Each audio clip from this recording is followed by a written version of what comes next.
dapat pakinggan natin unang banat on 14 day 1. Jonas.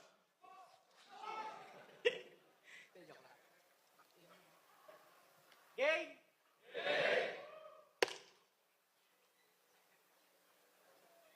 Sabi nila, maingay ka raw ngayon sa tao at sa entablado laging bida. Ikaw din daw ang susunod na sinyo at bagong paborito ni Enigma. Pwes sulitin mo na iho ang binipisyo at kinikita kasi papatayin na ng bagsik ko yung malakas mong karisma. Tinalo mo daw si Badang? Yung ba iayabang mo sa akin? Pwes kung nakaligtas ka sa nangahawak ng kamay, ngayon hindi ka papalarin. Tropa mo lang kasi yung judges, kaya nanalo to kahit walang kwenta. Kay Ram, baka di mo pa alam, si Badang ang bagong meta. Kasi paano ba to nanalo kay Tito Badang? Eh yung mga linya nun, konkreto.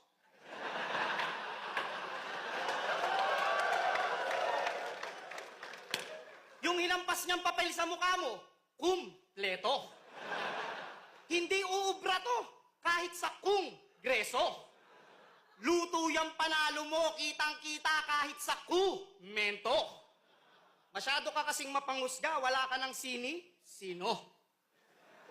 Mapangusga ng tao, tipikal na Pilipino.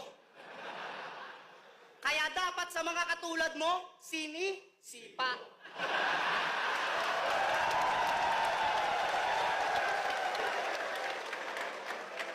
Grabe yung flow mo, Tito Badang, ako'y hika. Pero maiba, bakit sabi nila ikaw daw ang bagong sinyo? Alam mo ba na bilang MC yun ay malaking insulto?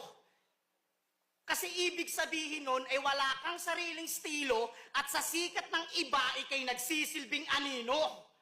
Ako, nag-iisa lang, lintik, walang kagaya. Ibang klaseng komedyante yung kulit ng babalandra. Yung Deo, binakla ko. Binaliw ko rin yung Manda.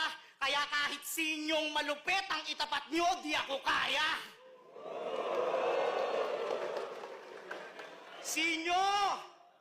Hindi naman sa pagmamayabang. Pero ito'y isang babala.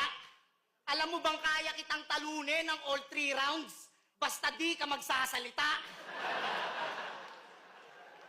Pero hindi ito pagtatawag dun sa nagpapahingang senyorito. Dahil pag ako nag-call out ng all God, ang lalabas si Basilio.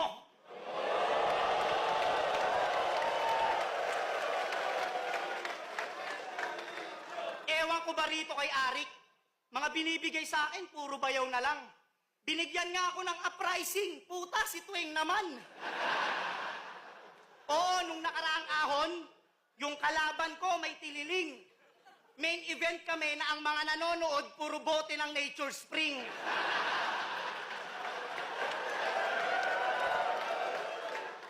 Sinong nakasaksi? Di ba mukha kaming gago? Nagtatanghal kami ni Tweng kahit wala nang interesado. Pero ginampanan ko pa rin yung binigay sa aking trabaho. O di ako nagpapamahal ng tiket, ang pinapamahal ko mga tao. Nag-joke agad sa umpisa. Yung utak nag-blackout. Ang galing ng ginawa, no? Fake shoutout.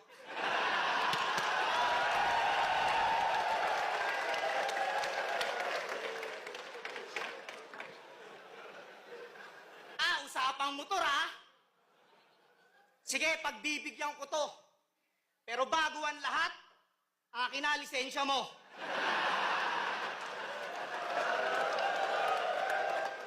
Akin na lisensya mo. Nanginginig na ako.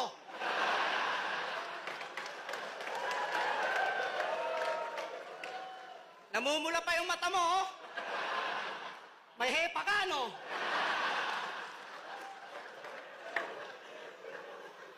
Inangasan ako ng motor nito.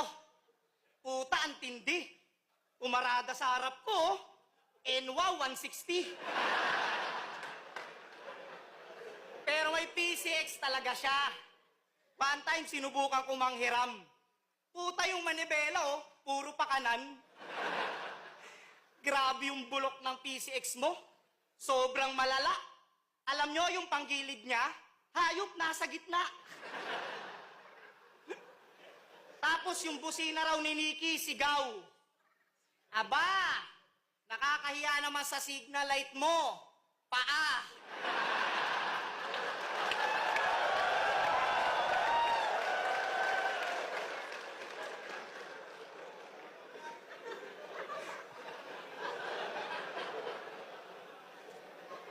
Alam nyo ba kung gaano to katanga na driver? Dala niya SkyDrive dumaan sa Skyway. Tapos pagdating sa tollgate, puta, nag-angas pa. Bakit daw siya hinaharang o artist siya? Hindi rin uubra sa karera o kahit sa competition. Paano yung motor neto, tang-ina, de extension? Ang gasto sa wire. Pero para di ka na ma-stress dyan sa PCX mong bulok, Klong, ipaswap mo na lang yan sa 2 manggang hinog. Naaalala ko tuloy dati. Hindi pa ako marunong magmotor, ikaw ang nagturo sa akin, mambabae. Madali lang daw kapag matik kasi kusang nagpapadali. Dahan-dahan lang daw yung bomba para talagang swabe. Oy! Pero alam nyo bang siga to si Kairam sa lugar nila? Talagang hindi siya pwedeng daragin. Bumababa yan sa hud ng kaaway na ang bitbit ay panalangin.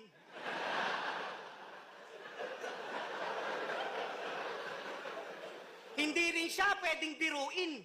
Lalo na paglasing siya, yung huling nakaaway nito, natagpo ang masigla.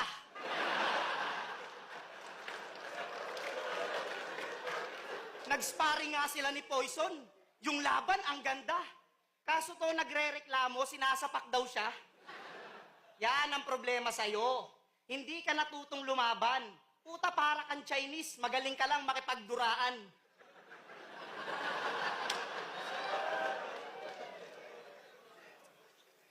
Alam nyo bang panalo sana kami sa Itbulaga, sa World of the Ring? Kundi lang to aabnoy-abnoy. Ginagamit ng tao. Sabi niya, giraffe.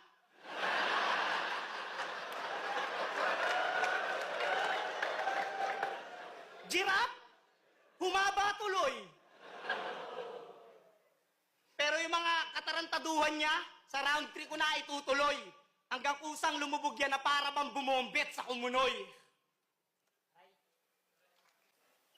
Kung basketball lang ang yabangan, sa akin hindi uubra to. Kita mo si Righteous One? Di pa naka-recover sa crossover ko. Hindi rin tululusot pag ako nag-screen sa'yo. Kasi ako'y grabe magbantay, Klong, na para bang asawa mo. Pero marunong talaga to mag-basketball. Napanood ko sa vlog ni Looney. At minsan ay naging teammate niya na rin si Idol Flo G. Kaya pinanood ko siya ng live sa laro niya kila Boss P. Puta, nakita ko yung galawan, no? Mala Stephen Chow.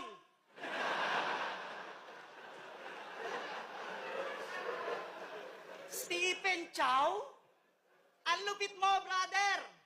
Puta, bumibehind the back pa, mag-aabot lang ng water. Niyayabang panigago na MVP raw siya. Talaga naman pumboler. Puta, malaman-laman ko kaya pala MVP, mono-black player. Bangko! Pero magaling talaga to sa shooting. Talagang hindi sumasablay. Sobrang lupit, kaya niyang mag-fake kahit walang sumasabay.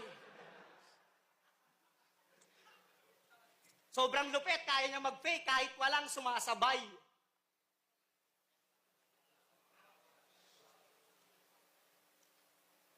Sobrang lupit, kaya niya mag-fake kahit walang Oh, kala nyo, nag-joke? Fake nga, hindi pa ba kayo nakatunog? Oo, nag-fake joke to. Tulad nung ginawa niya kay Nikki, di ba napanood nyo? Sa round 2, tang-inan to, nag-fake joke ng totoo. Sabi nyo, paghugot ko, burat. Ganon ka makipag-ispadahan? Paghugot mo, burat. Ganon ka makipag-espada.